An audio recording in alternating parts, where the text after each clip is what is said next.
ఇప్పుడు పాండవ గుహ చూసినాము. నెక్స్ట్ యోగ విహార్ గుహకి వెళ్దాము. మన స్వామీజీ నా మిత్రుడే ఉన్నాడు. ఒకప్పుడు సిద్ధ పురుషులు ఉండి తపస్సు చేసి ఎందరో సాధువులు మారిన గుహ ఇది. యోగ విహార్ గుహ, గంగోత్రి, పాండవ గుహ దారిలో. దీని తర్వాత పాండవ గుహ ఉంటుంది. పాండవ గుహ చూసుకొని తర్వాత వచ్చినాము.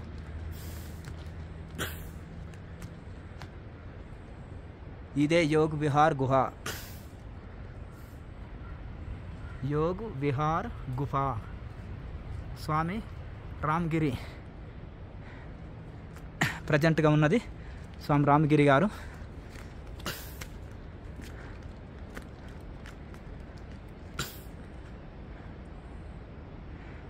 మహనీయులు తపస్సు చేసి పావనమైన ఇవి గుహలు ఇవి. ఇందులో నా మిత్రుడు ఉన్నాడు, కలుసుదాము. ఇది అతిథులకు వచ్చి భోజనాలు ఏర్పాటు చేసేది కిచెన్.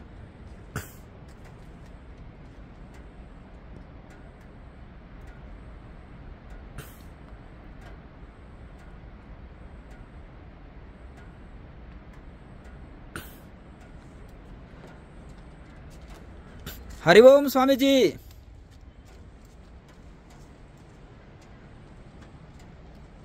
हरि ओम हरि ओम। हाँ ठीक है హరి ఓం హరి ఓం. చూసిండ్రా సాధువులు స్వయంగా పనులు చేసుకుంటారు కష్టపడి. ఓ రాళ్ళు ఇవన్నీ తోముతున్నారు చూడుగో ఈయన. ఇప్పటిదాకా ఇక్కడ వచ్చిన అతిథులకు ఏదైనా ఏర్పాటు చేస్తారు. గో తోముతున్నాడు ఇదంతా పారబెట్టి. స్వయం పని చేసుకుంటున్నారు. ఇక్కడ ఎవరు సేవకులు ఉండరు, స్వయంగా కష్టపడి పనులు చేసుకోవాలి. ఇది స్వామీజీ గుహ.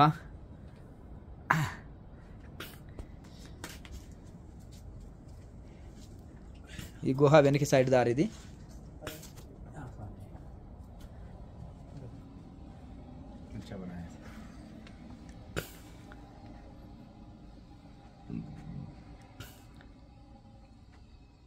ఇక్కడ ఇది కిచెన్ లాగా ఏర్పాటు చేసుకుంటారు. ఎంత గుహనే రాతిదే చూడండి.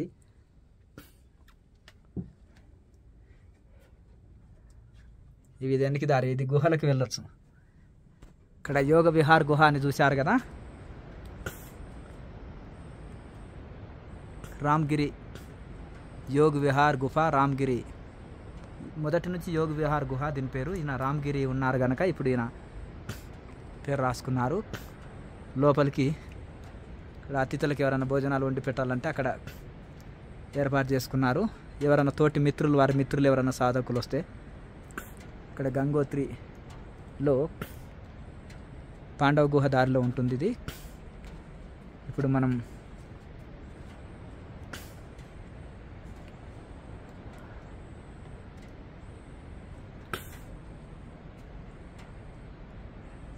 ఈ గుహలోకి ఇలా వెళ్దాము. ఎంత రాతి గుహనే మీరు గమనించవచ్చు. ఇట్లా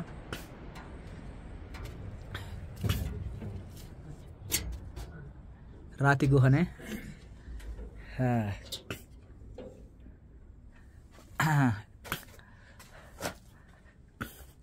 ओम नमो नारायण महाराज जी।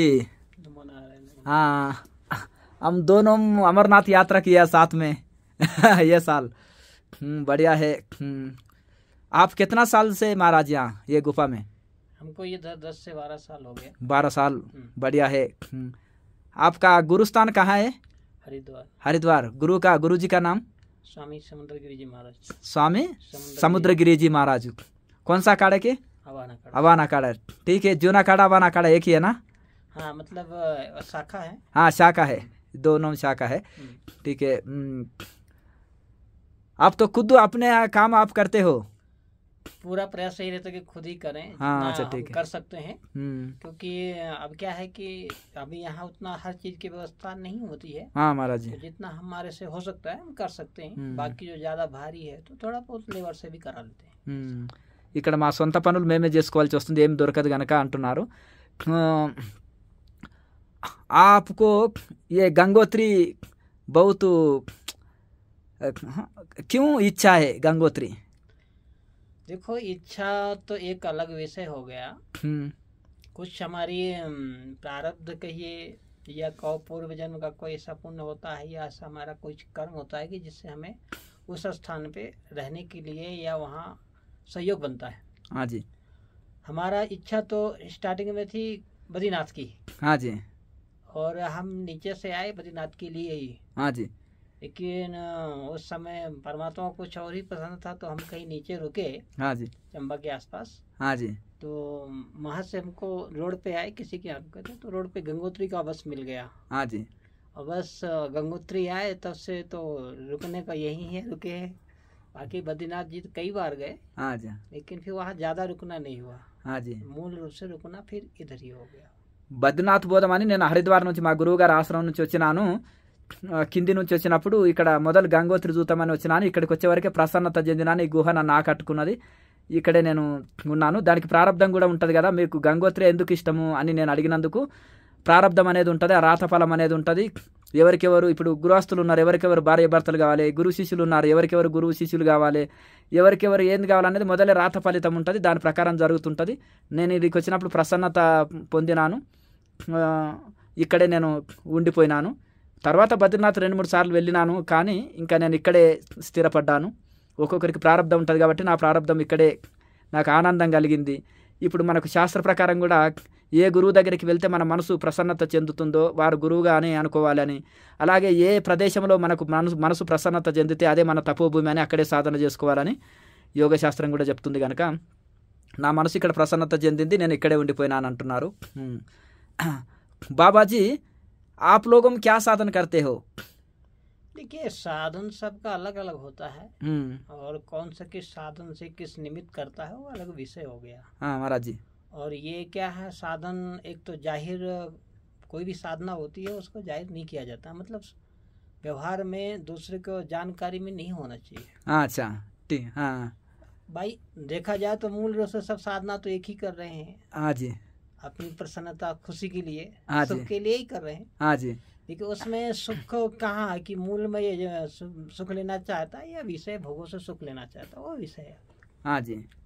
तो ज़्यादा करके साधना हमारी तो अपने आप को जानने में है कि हम हैं क्या आखिर, और जो चीज़ है कोशिश करते हैं कि जो हमारे पास सदियों से पड़ा हुआ है उसको भूलने का प्रयास करते हैं। అయితే సాధన ఒక్కొక్కరిది ఒక రకంగా ఉంటుంది. ఎవరి సాధన వాళ్ళదే, అది బయటికి చెప్పడానికి ఏమి లేదు. ఎవరికి వాళ్ళు చేసుకునేదే, అది బయటికి ఈ సాధన చేస్తుండానని చెప్పుకోవాల్సిన అవసరం లేదు, అది చెప్పుకునేది కూడా కాదు.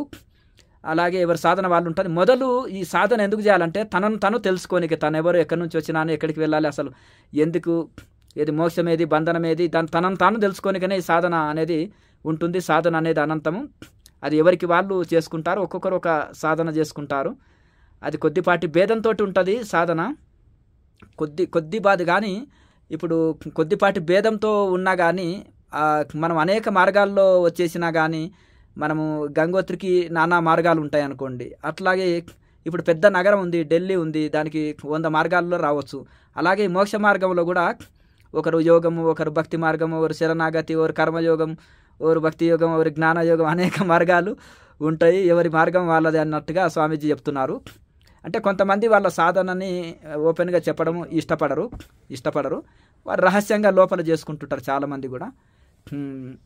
ఇంకా కొంతమంది ఇట్లా మాట్లాడడానికి కూడా ఇష్టపడరు. ఇక కొంతమంది కొంత తెలిసిన వాళ్ళు ఏదో స్వామీజీ సాధువు కదా అన్నట్టుగా కొంతమంది మొహమాటంతో కూడా ఓకే అంటారు. ఠీకే महाराज जी, आप तो अच्छा, आपका गुफा बढ़िया है. हाँ ठीक है. ओम नमो नारायण. धन्यवाद.